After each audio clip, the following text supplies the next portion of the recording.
One thing about this Campfire summary, I'm not going to go very deep into my opinion on these things because I have play tested it already and I'm embargoed until the 4th, so I don't want to piss anybody off. So I'll just give a very high level overview here. So you can early download the game now. Console, the early download starts on the 5th. There's Twitch drops all month. You can support a streamer if you want. 2 gifted subs give you a mount. 2 more, 4 total give you the armor. The trolley, the candy, you can get weapon skins out of it, and you can win an Xbox if you like candy. I mean, it's better than KFC, I guess, but only marginally. So monster intensity, it now scales over torment instead of campaign. Monster intensity is like monster intelligence, like how viciously they attack you. I have no idea why it only scaled on the campaign difficulties and not the torment difficulties. So I thought this is how it was supposed to work originally. So I guess that's a good change. The damages over the elites is now smoothed out. That's why some of the affixes would just one-shot you out of nowhere, whereas other ones wouldn't do any damage to you. Now it's normalized, so you can actually prepare for what's coming. You can start at Penitent at level 1. I don't think anyone's going to be able to play like that. You're just going to get shit on.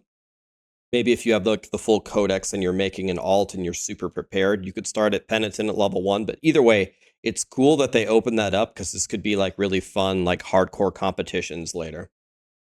For non-ancestrals, they buffed them because the ancestrals were just way better. So to actually give you some power at the start, you can now masterwork it up to 8. You get double the tempers. And now when uniques drop, they have triple the chance to be ancestral. The scroll of tempering is now going to drop in the season journey, and you also get it from the raids, I believe. So they had this big screen cap where they show the difficulty tiers. So on the PTR, Torment 1 is now dropped. I assume this means dropped to Penitent, so everything just got essentially dropped down 1 to get people into the game a little bit further. So this is all talking about essentially the stat squish. So they tried to do a stat squish on the PTR, and then people were still hitting for like billions of damage, and it's like these are still like meaningless numbers.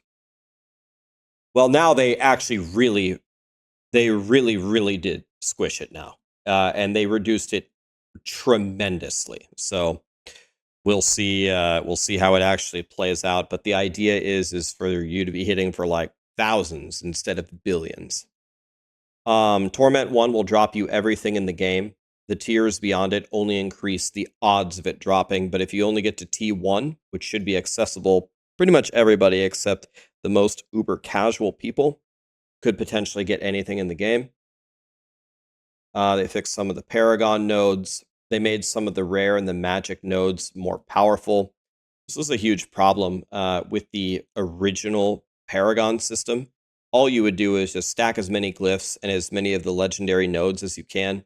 The rare and the magic nodes were afterthoughts, and a lot of them were, again, riddled with damage on Tuesday garbage that nobody wanted, and they got rid of that. The Infernal Hordes. This one kind of surprised me, and I would say maybe it disappointed me a little bit.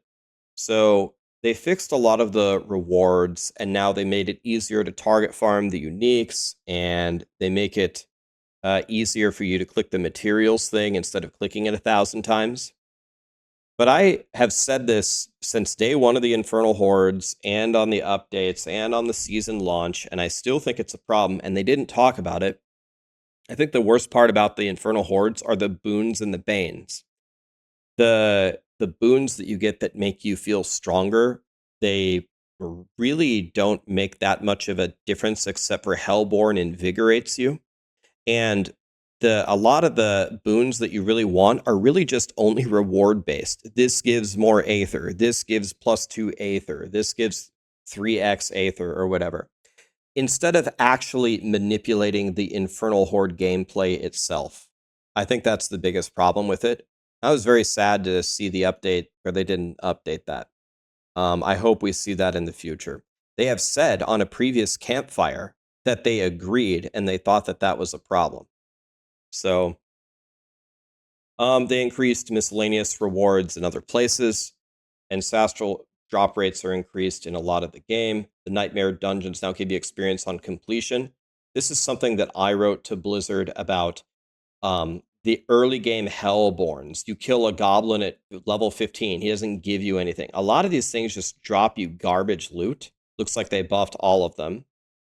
They nerfed the Stronghold XP from 2 to 1.5, 2 levels to 1.25.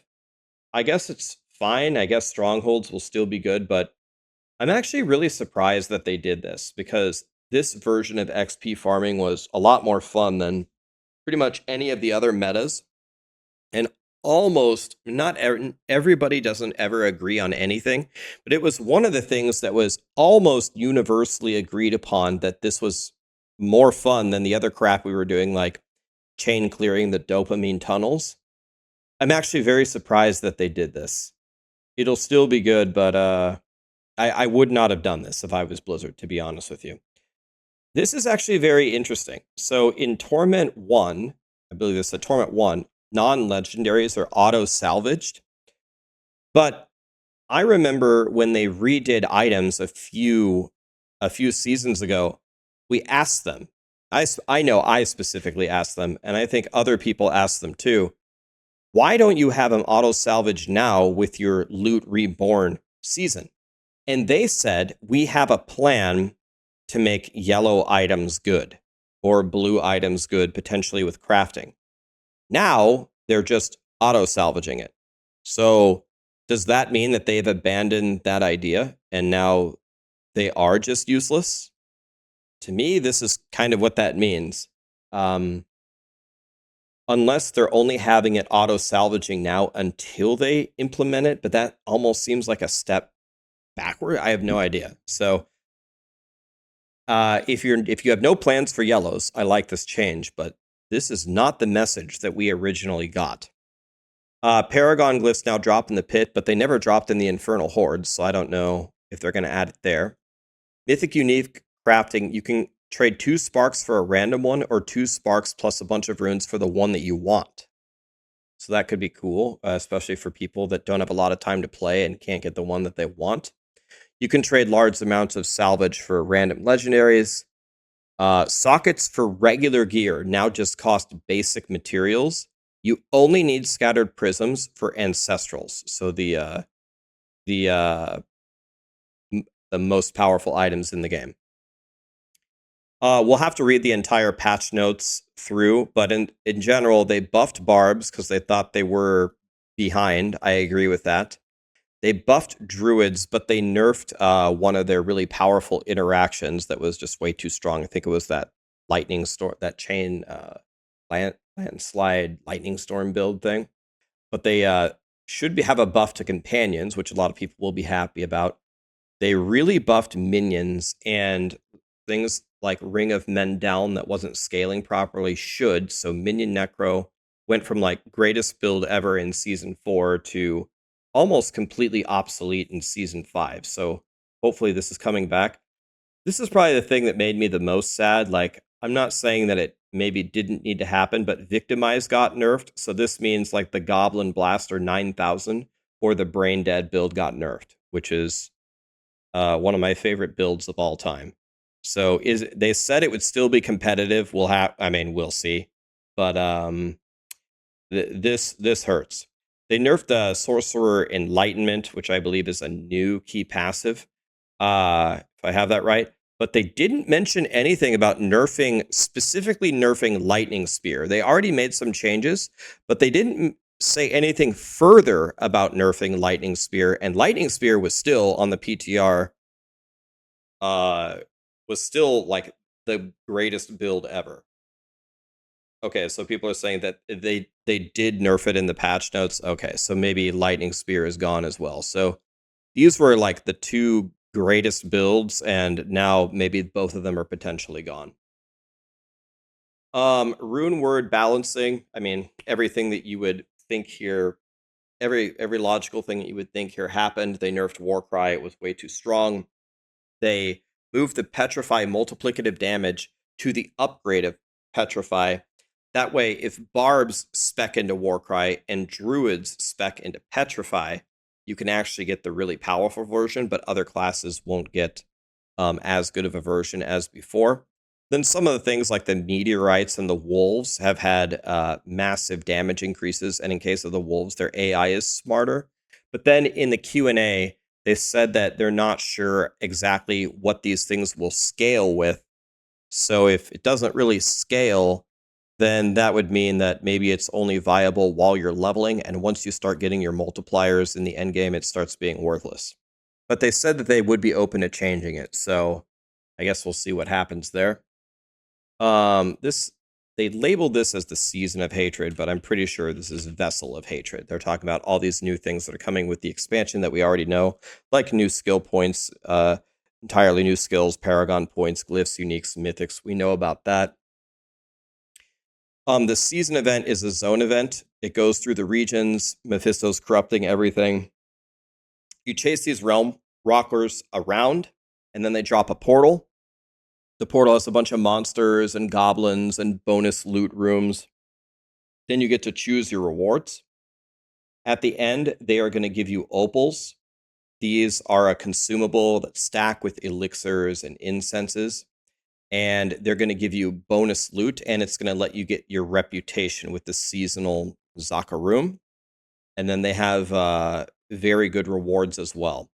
So the rewards here for stacking up these elixirs from the Realm Walkers from the seasonal theme is definitely worth it. So at a minimum, even if you don't like doing the activity, the rewards are definitely there. They made a ton of Spiritborn changes. Most of us haven't had a chance to play it, but they said that they made a ton of changes for the launch. The Kurost Undercity is a pretty fun game mode. It has a very aggressive timer. You want to build rewards and then kill the boss, so you get more time based upon the activities that you do. You can get tributes, which give you much better rewards, but make it more difficult. And there's different tiers of tributes: magic, rare, legendary, and unique, which drops super good loot. And then you can bargain afterwards to customize your rewards. Now, we'll have to see if this is actually worth it. In the clip that they showed, it was 50 million gold, 50 million for practically nothing. So hopefully that video is not an example of how it actually works, but we'll have to see. If it's really bad, then we'll have to give them feedback. They said that goblins drop massive progress towards the rewards within it, but they also said it drops extra loot at the end. So if that's true, then they're very worth killing, but they're difficult to kill because they run away from you. Then we have the raids. They're multiplayer. There's a ton of different wings. There's new bosses and realms. They showed some of the mechanics. It actually looked like, dare I say, some real mechanics there. You had to actually do things and work together in order to win. A lot of people keep asking, can we do the raid solo? The answer is no. You actually, on some of the bosses, you can't even walk in without two people standing in certain spots. So unless you can get a raid somehow that doesn't require that, you do need at least two people to use their new party finder feature or something. And I don't know if I got this right, but I think what they said is the raid is not, it doesn't have a dynamic difficulty other than with the torment levels. I think it's tuned for 4 people. So you could do it with 2 players who are really strong, but there's really no reason not to bring 4 people unless they're going to like completely throw the mechanics. There's a combat log. It'll show you what you did wrong if you die. There's a weekly reward for beating all 3 of the zones. You can get Citadel coins where you can buy a lot of really nice rewards. And there's special cosmetics and a super cool mount that they showed for beating the raid on World Tier 4. Or not World Tier 4, Torment 4. So I'm going to need to make the most powerful character possible and carry you guys through it. So that'll be my goal. They introduced the Mercenaries. Rahir is a tank. He can save your life and heal you. Probably take that in hardcore. Varyana is the Berserker. Cleaves and slams. Gives you bonuses for kill streaks. Subo is a bounty hunter. He reveals enemies and materials. It's kind of like Map Hack from Diablo 2. Mousepad's Map Hack, or Turbo HUD if you were a cheater. in Diablo 3. So this actually looks really nice for overworld farming. It just shows you where everything is. You can pick all the herbs to quickly max out your potions and stuff.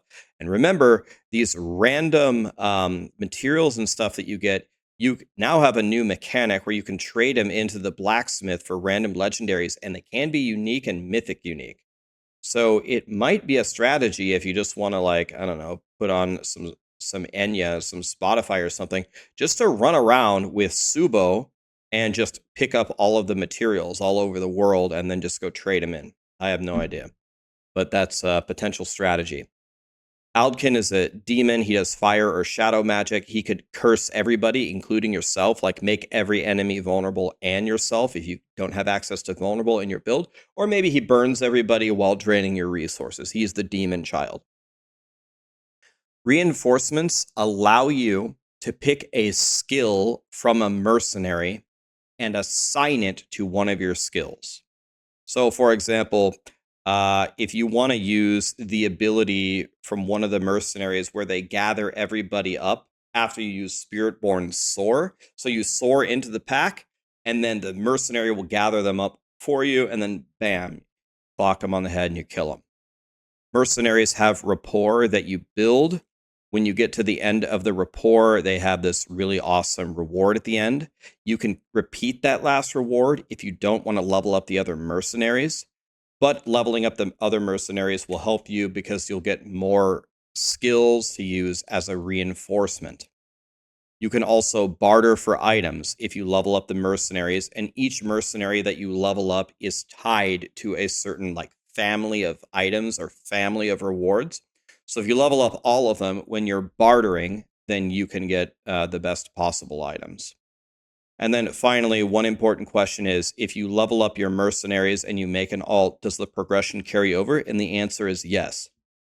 This is something that has plagued Diablo 4 for a long time. A lot of the systems that they made, they wouldn't carry over when you make a new character and you have to do it all over again. And it made you just not want to make more characters. So they're paying attention to that as they're creating these new systems, and they're doing better than they have done in the past.